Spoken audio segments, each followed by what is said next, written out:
Welcome to Courageous Conviction. Remember that Jeff and I record each Saturday 5 episodes. So please hit the like button, subscribe so you catch all 5 episodes. We usually start out with one theme or topic. We have to go down a lot of rabbit holes to really understand it. Some things are more sensitive than others right now, what's going on in the world. So hit the like button, subscribe, and let's jump into this video.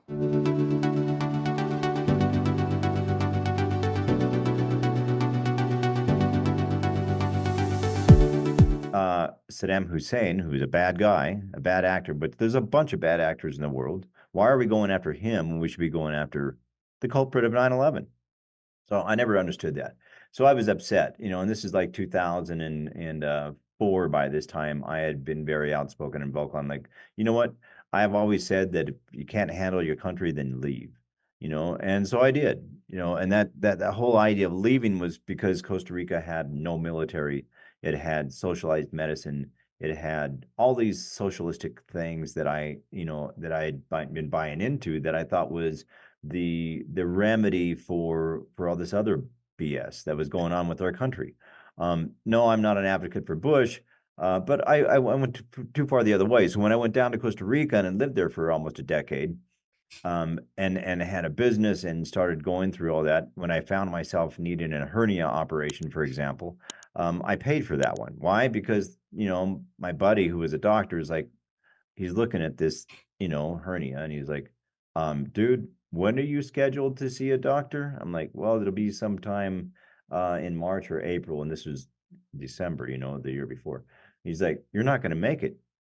You're not going to make it to the operating room table. You will die before you get there. The likelihood of you making it is, this big. So increase your chances. Pay for a doctor. I'm not telling you that so that I can make money. In fact, he made a deal with me where he wasn't gonna. He was the anesthesiologist. I didn't get charged for his part of it. So the point that I'm making is that socialized medicine ended up being not a very good deal for me. I'd been paying 9% of my income every month, faithfully, so I could have free health insurance. Go figure. And so that the rest of the world could also have it, and it wasn't available for me. I couldn't just go see a doctor. So that's one thing. And the corruption in Costa Rica through these socialist agendas was just phenomenal. Everybody's making a buck in Costa Rica, and Costa Rica's one of the better Latin American countries. But it wasn't. That's what they pump. That's their image, like to try to keep, right? To me, it's no different than Panama or if I could even go on. I think El Salvador now is probably the best Latin American country if you want to talk about safety. Well, yeah, that's right. What's the name of that president there in El Salvador? Bukele. Yeah, I like that guy because I always advocated. When he was buying up Bitcoin a couple years ago, we were working with that team. He's saving his country. Well, everybody's laughing at him. I said, yeah. I said, mark my word. I had these students. I said, mark my word. There'll be a day that El Salvador is the wealthiest country in Latin America because of Bitcoin. They just put in their cold wallet yesterday over 500 million BTC at a price of a lower price of 69,000 per BTC. They were buying that up when it was down to 16,000. El Salvador just went kaboom. And their poor people now have a much more stable system because this guy saw what was coming. He did his homework and he saw what was coming. And I try to tell people about this. I'm not going on the crypto bandwagon today, but I try to tell people, hey, this is what the future holds. This is the alternative to a free market, right? Because the CDBC is coming out. They're rolling out. Hong Kong's already experimenting with theirs now. The U.S. is further behind than most because, we're the ones, because we're freedom-loving people that are going to fight against the CDBC. And I'm going to get back to that one right now. We're going to come back to this patriotism. Because Americans are willing to stand up against centralized control. Some Americans. We used to be more, I thought. But then again, well, hold on. When we were going back to the revolution, with Great Britain, at the best, I'm trying to remember now my history. At the best, only about 40% of the national public approved that war, right? At best. So we were going Didn't get a lot 20, of 30%. support. No, it didn't. It didn't. But it was very necessary because just showing how people don't want to put themselves in a sacrificial position. In other words, I got to sacrifice my life today so that my children and grandchildren won't have to sacrifice theirs tomorrow. Yeah. And that was the idea of our founding fathers. Now, where is that idea today in our patriotism? So many seniors out there now, the baby boomers. And I'm a boomer. I'm the last of the boomers. I'm sliding home plate there for the boomers. Yeah. But I do a lot of work and I get to talk to a lot of elderly people. And they all see what's going on. And they just shake their heads and say, it's so too bad because these kids coming up today are never going to know what freedom is. And I say, well, what do you do about it? Says, oh, I'm too old to do anything about it. I'll be gone in 10 years. I'm not worried about it. I am so glad that our founding fathers did not have that same flippant attitude. Yeah. Because if that was the case, we're going down fighting, I'll go down fighting no matter how, it turns, in this country, there has to be a fight, against. Well, and the fight doesn't have to be one that's a bloody, violent one right now. I'm not advocating for that. What we're advocating for is, hey, go to the voting booth and do something about it. And whether you like it or don't like it, the only person on that ticket right now that's going to put America back where it's supposed to be is Donald Trump. I'm sorry.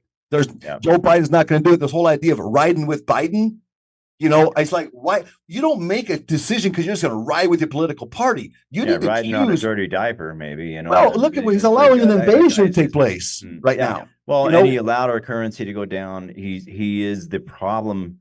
He's the head of the snake of our issues with our economy going all the way down the hill. Nobody can tell me and convincingly that Trump didn't do something great for this country when it came to our economics, because and what took that down was COVID, right? He didn't know exactly. He had some bad people in place there that were advising him on COVID, but he's the one that threw in that vaccine, and that was very controversial. But he got things done, even during COVID time, and the problem is right now is we need somebody that has a CEO kind of mentality when it comes to running this country. It can't be long-term politicians that are geriatric politicians at that, and all these other people that are standing behind that geriatric, for lack of a better word. I don't. I want to use bad language here, but because it's what I'm thinking. We got to keep. You're loving now, Jeff. Yeah, probably not, but it's hard to like somebody that allows a country to defend freedom to be overrun and be overtaken, and flying terrorists in here. I mean, it's not even like conspiracy theory. This is a flat out conspiracy to destroy America. That's what's going on right now. And people say riding with Biden is like, man, you're riding to destroy America. You're my enemy. Then I hate to say that. Just because they're against Trump, they're going to go after the dumbass. They're going to destroy America. They're going to burn it all down. Yeah, they want to burn down everything because they just are so short-sighted they can't see how destructive in the last 4 years of this presidency has caused our country to go down so much. I went to Costco yesterday and I'm like, this is scary. The amount of money that we have to pay for groceries is ridiculous. It's just way, way more than it ever was. It's twice as much. Don't tell me it was 25, 10%, whatever.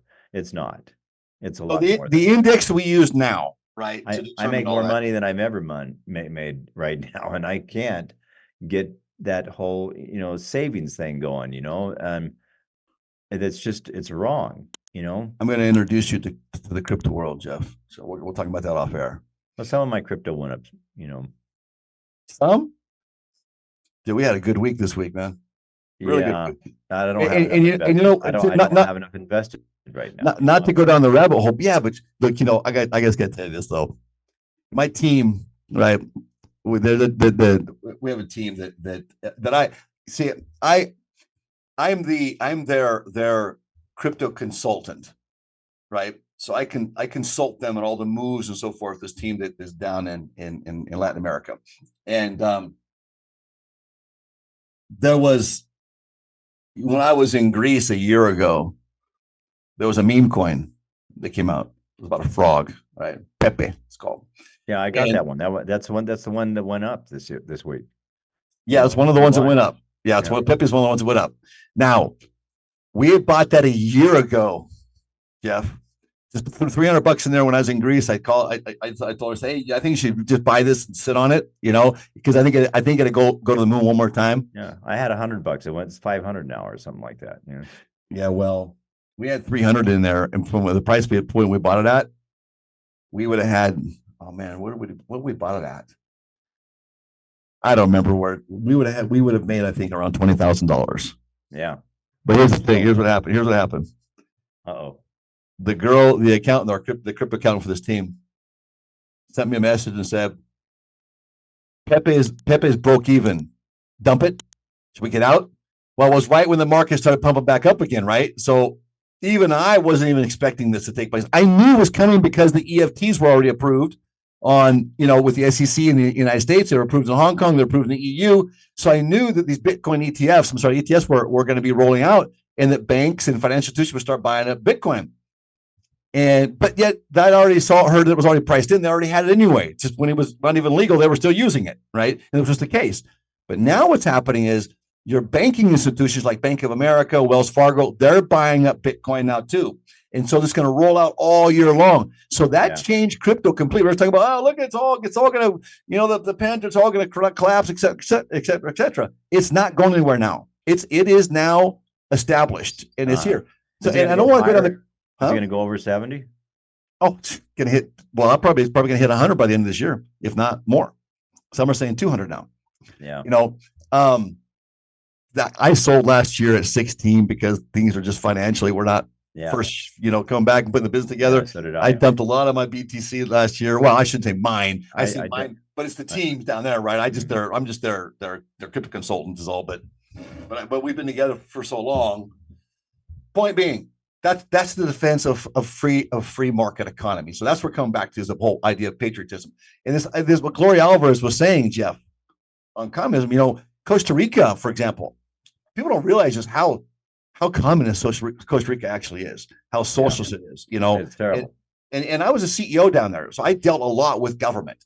And if you have any type of clout at all, they're looking for money. You know that everybody's looking for money.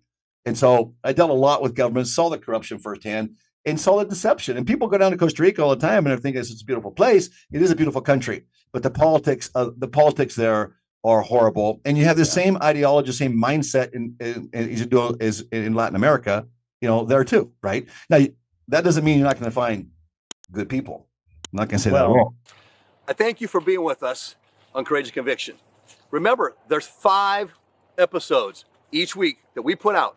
We have to go down a lot of rabbit holes, so stay with us, hit the thumbs up, subscribe, and don't miss tomorrow's episode on Courageous Conviction.